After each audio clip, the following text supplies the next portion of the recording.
Il est 8h31. Bretagne 5, l'invité de la matinale. Et notre invité ce matin est Muriel Levrault. Elle est députée LFI NUPES de la 4e circonscription des Côtes-d'Armor, la circonscription de Guingamp. Elle est venue en direct au micro de la matinale depuis Guingamp, sans trop de bouchons je l'espère, pour être avec nous. Je l'en remercie. Bonjour. Bonjour.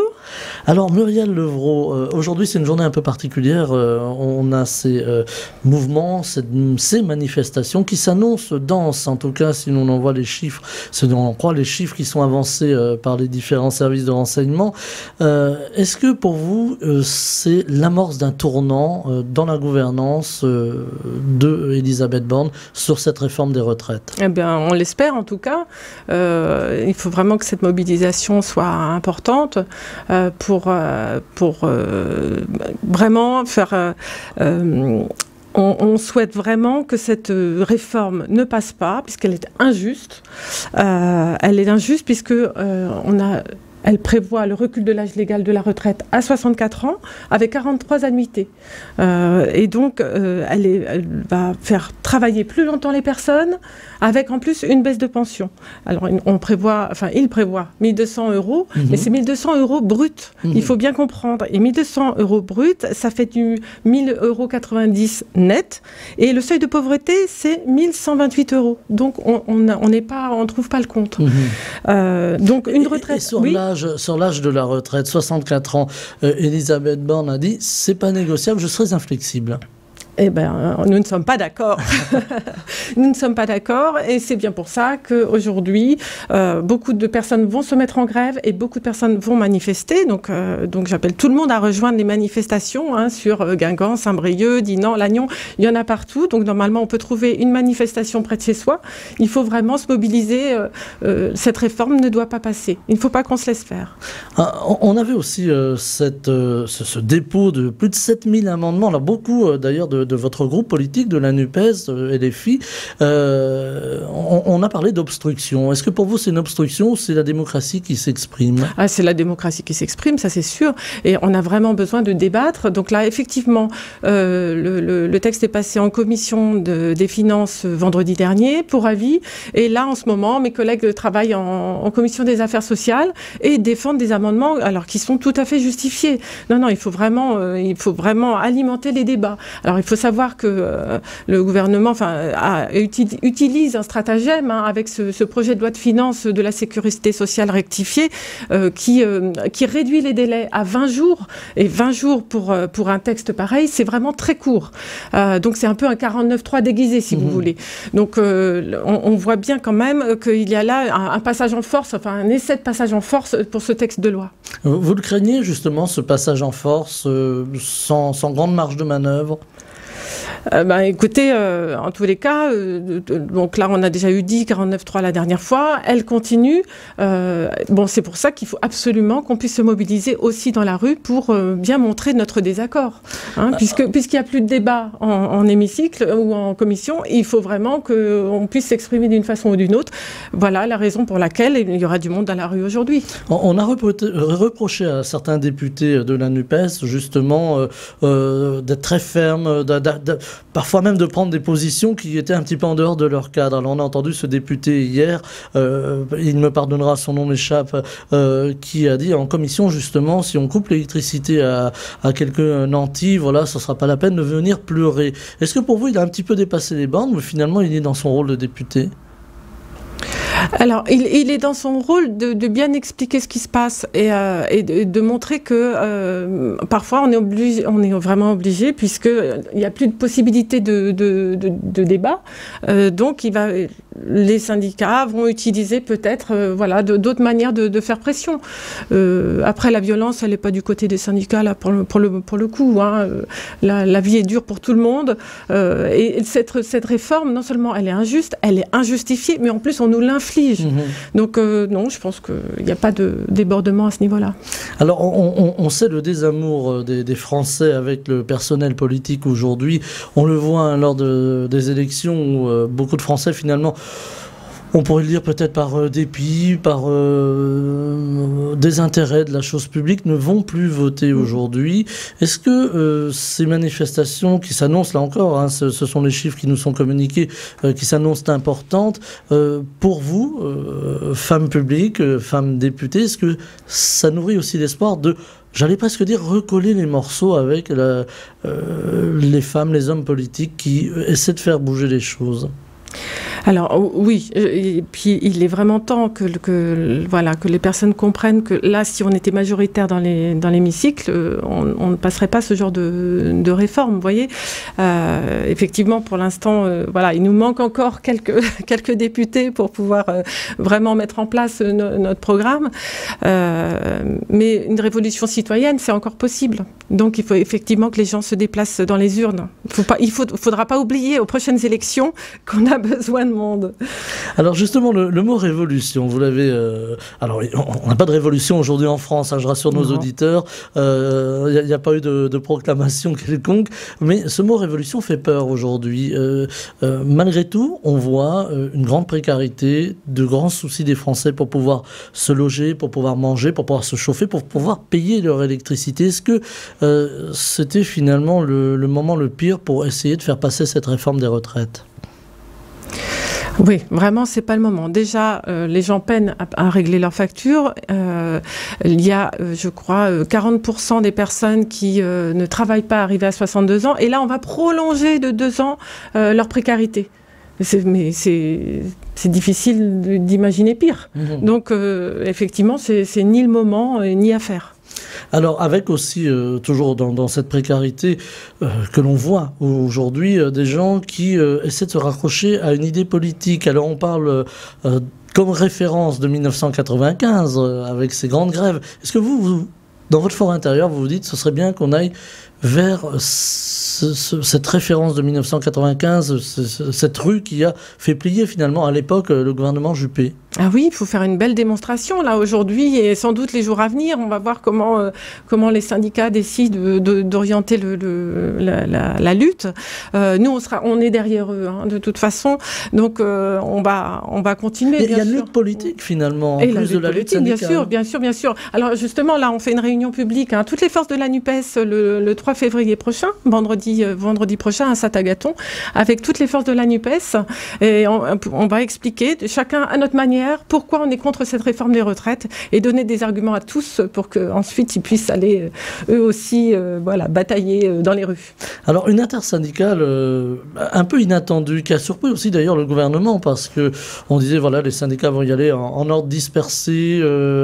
La CFDT, qui d'habitude est quand même plus encline à discuter avec le gouvernement des réformes, etc. Ça lui est reproché d'ailleurs. Là, on a vu une intersyndicale qui s'est réunie et on n'avait pas vu ça depuis 12 ans quand même. Est-ce que pour vous, femmes politiques, c'est aussi l'espoir de voir la société civile bouger ? Oui. Si la CFDT va jusqu'au bout, suit jusqu'au bout l'intersyndicale, normalement, là, il y a vraiment une possibilité d'aboutir à une union et à un vrai rapport de force pour mener cette bataille jusqu'au bout. Alors on entend, il y a la réforme des retraites, évidemment ce projet qui ne passe pas, et puis on entend au-delà de cette réforme des retraites beaucoup de revendications des gens, je le disais tout à l'heure, dans la précarité. On a entendu les étudiants, on entendait ce matin des représentants des étudiants sur notre antenne à 7h20. Au-delà de ça, on a l'impression qu'il y a beaucoup de choses qui viennent se greffer autour de ce refus de cette réforme des retraites. On voit aussi la ruralité qui s'exprime, parce que beaucoup de choses n'existent plus dans une campagne. On pense au service public et on va en dire un mot avec la maternité de Guingamp, chère à votre cœur. Donc voilà, on a le sentiment aussi qu'il y a un ras-le-bol général. C'est certain, puisqu'on voit nos services publics disparaître, notamment en ruralité, mais partout ailleurs. Et effectivement, c'est un tout. Il n'y a pas que la réforme des retraites. Et d'ailleurs, si ils veulent faire cette réforme des retraites, ils la justifient aussi.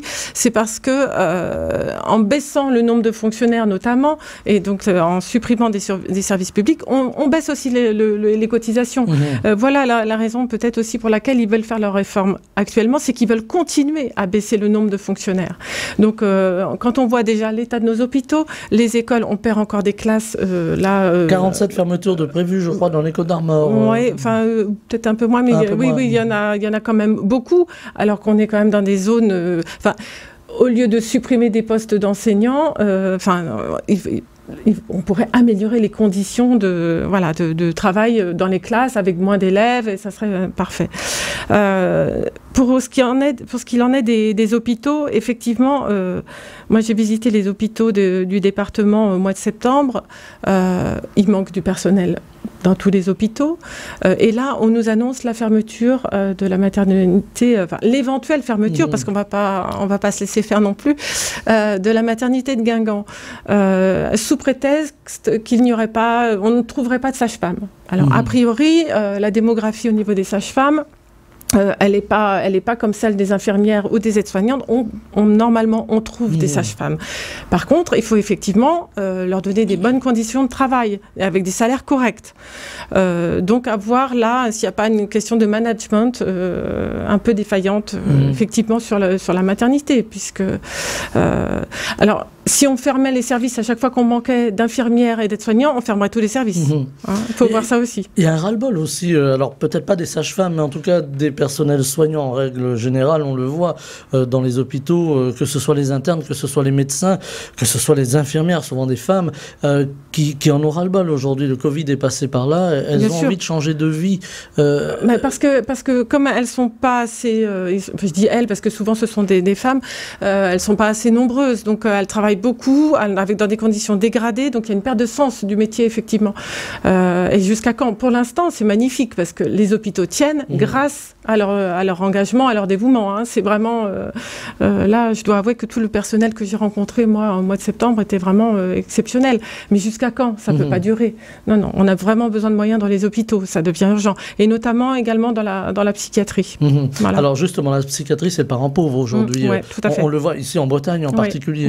Oui. Donc là, il y a vraiment des difficultés. Et donc, ça crée des problèmes de santé publique, mais aussi de sécurité publique. Donc, c'est vraiment très, très important de revoir. C'est toute la politique publique de santé qui est à revoir. Donc, il y a vraiment un gros chantier. Alors, on a l'impression, au-delà de ce chantier de la réforme des retraites, et vous le dites très bien, Muriel Levrault, qu'il y a de nombreux chantiers en France, et on a l'impression qu'ils ne sont pas tous conduits finalement à la même vitesse. Est-ce qu'il faudrait faire un plan général pour essayer d'éviter que le pays... Alors, on ne va pas rentrer dans le catastrophisme ou sombrer ce qu'il faut savoir, c'est qu'il n'y a pas de volonté d'arranger les choses.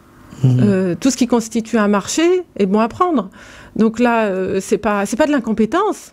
Il y a une véritable volonté politique de détruire tous ces services publics. Il faut arrêter la monétisation, finalement. La T2A dans les hôpitaux, ça a créé... Voilà où on en est. Mais c'est un choix politique, c'est une volonté politique. Donc c'est projet contre projet, là, effectivement. Non, là par contre, je pense vraiment que c'est pour ça qu'il faut que les gens comprennent bien pourquoi il faut aller voter. C'est pour ça, c'est parce que c'est vraiment un projet et donc la destruction des services publics est prévue par la politique libérale, en fait. Alors, cette politique libérale, elle est souvent pointée du doigt. On parlait tout à l'heure de la précarité. On a beaucoup parlé en fin d'année dernière, en début de cette année, de ces profits des grandes entreprises. Alors, on a beaucoup montré du doigt Total, les énergéticiens, en règle générale, au moment où les gens ont du mal à payer leurs factures d'électricité. Est-ce que là aussi, il faut donner un coup de pied d'un fonds milliard, si vous me permettez le terme, et puis revoir ce système, faire en sorte que il y a un meilleur partage des richesses, on l'entend. Bien sûr, tout est dans la redistribution des richesses créées, parce que ce sont les travailleurs qui créent les richesses. Mais voilà, les travailleurs ne récupèrent pas le fruit de leur travail. Donc c'est assez simple pourtant, mais c'est pareil, c'est une volonté. Si on allait chercher ne serait-ce que 2% des dividendes, des actionnaires, là, déjà, on pourrait régler pas mal de problèmes, notamment pour les retraites. Ça pourrait se financer de cette manière. Alors, on parle de politique finalement, mais on va faire un petit peu de politique fiction. Si demain, cette réforme des retraites finalement est adoptée par l'Assemblée nationale, donc à valeur de loi, qu'est-ce qui peut se passer selon vous? Comment vous vous sentez dans le climat actuel? Qu'est-ce qui peut arriver? Alors déjà, si cette réforme est adoptée, ça va paupériser toute une partie de la population, et notamment ceux qui n'étaient pas dans l'emploi et qui vont rester sans emploi plus tard. Et les jeunes, par la même occasion, vont rentrer aussi plus difficilement dans l'emploi. Donc ça paupérise encore. Elisabeth Borne dit qu'au contraire, ça favorise l'emploi des jeunes. Non, il n'y a pas de. Je vois pas en quoi ça peut favoriser l'emploi des jeunes. Ils ont déjà des difficultés à rentrer dans l'emploi. Souvent, on leur demande de l'expérience, etc. Non, ça ne favorise absolument pas l'emploi des jeunes. De l'autre côté de la pyramide ou de l'échelle des âges, on a les seniors. Comme on le dit pudiquement, Elisabeth Borne, le gouvernement souhaiterait que les seniors soient encore plus souvent embauchés dans les entreprises, puisqu'on sait aujourd'hui qu'à peu près à partir de 55-60 ans, finalement, on préfère, là encore, embaucher des jeunes ou une jeune génération en tout cas.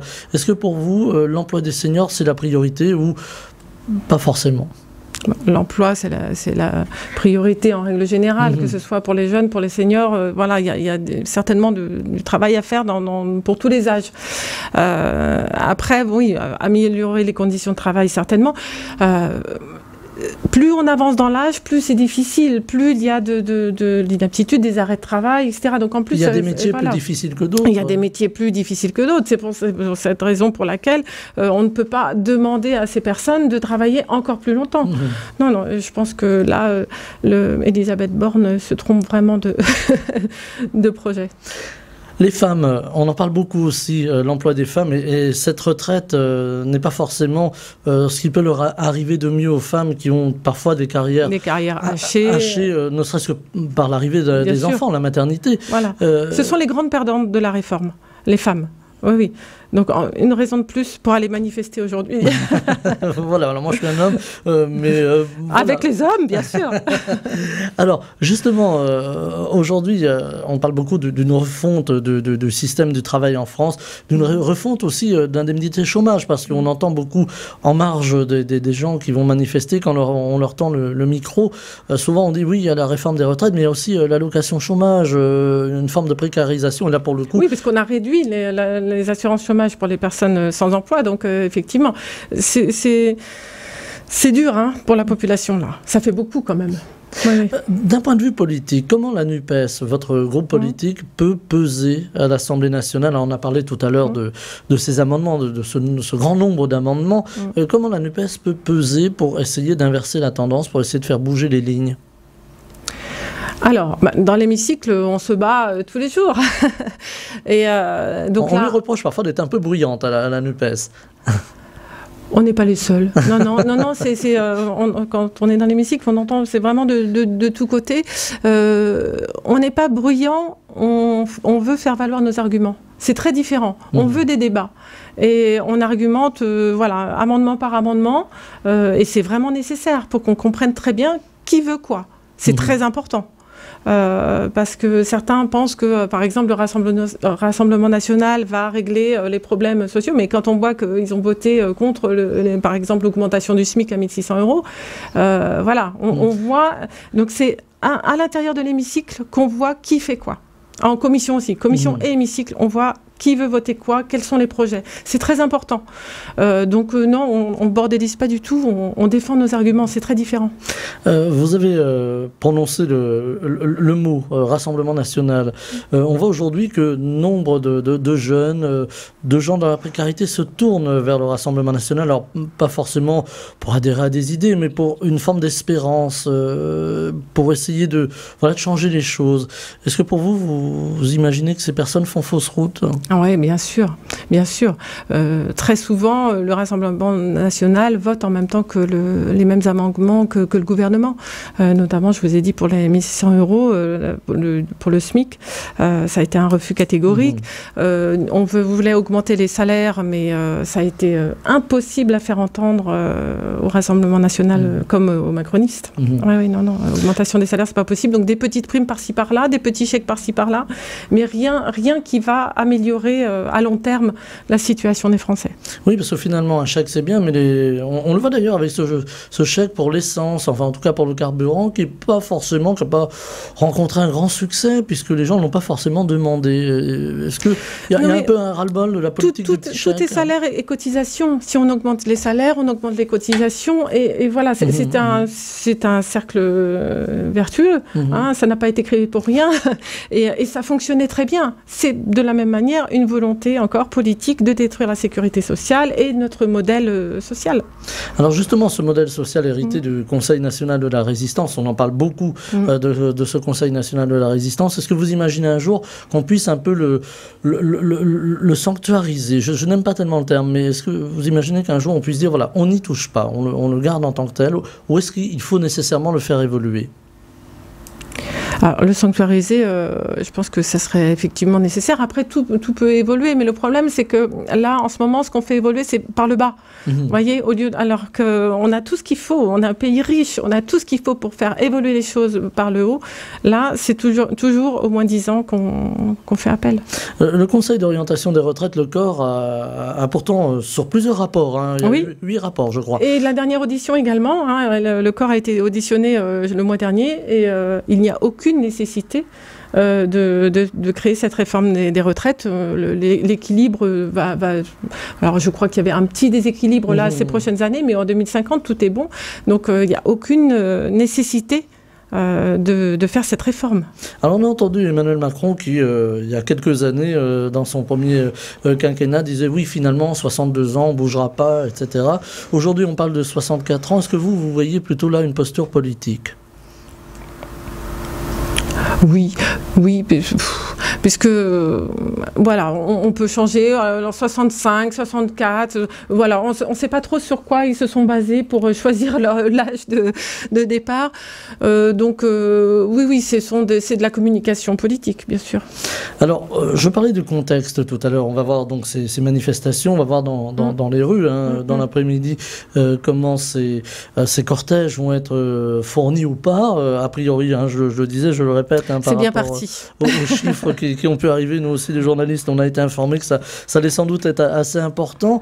Est-ce qu'il y aura un avant, un après cette journée de manifestation? Alors, on avait déjà dit que pour le 19 janvier, il y avait un après 19 janvier. Est-ce qu'il y aura un après si vraiment la France était dans la rue, s'il y avait un blocage aussi? Parce qu'on parle beaucoup de blocage aujourd'hui.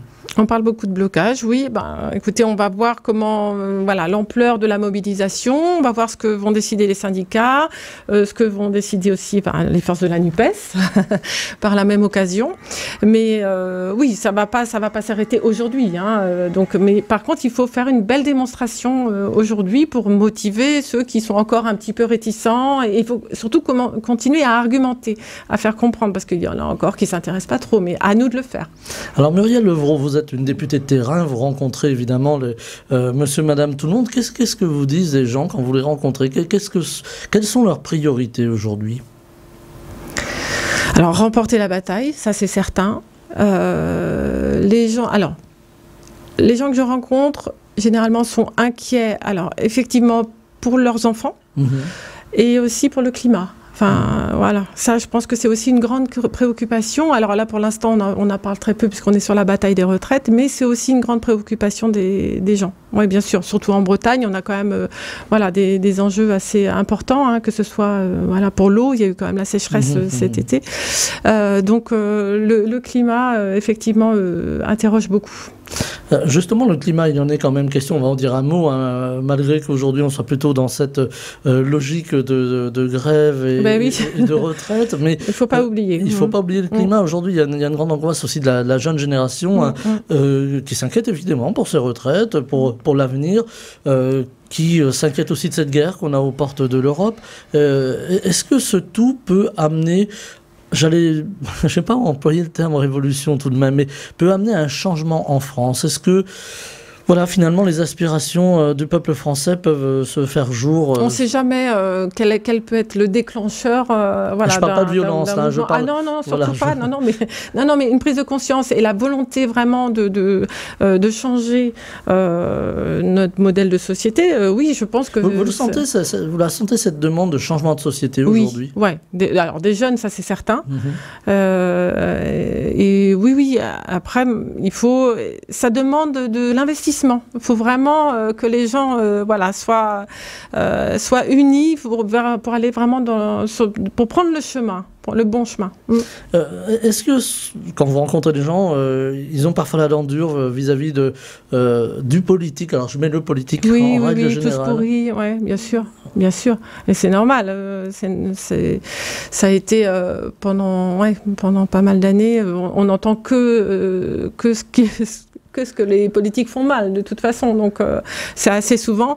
Après, ça peut être vraiment... On peut vraiment faire de la politique au sens noble du terme. Donc, il faut changer la manière de faire de la politique aujourd'hui. Nous, par exemple, à la France Insoumise, ce qu'on veut, c'est envoyer des gens à l'Assemblée. Moi, j'étais secrétaire avant, donc voilà. Et il y a de plus en plus de gens à l'Assemblée. Et ça, je pense que ça peut changer les choses, parce il y a 8 mois, j'étais secrétaire, j'étais militante, voilà. Et je reste militante.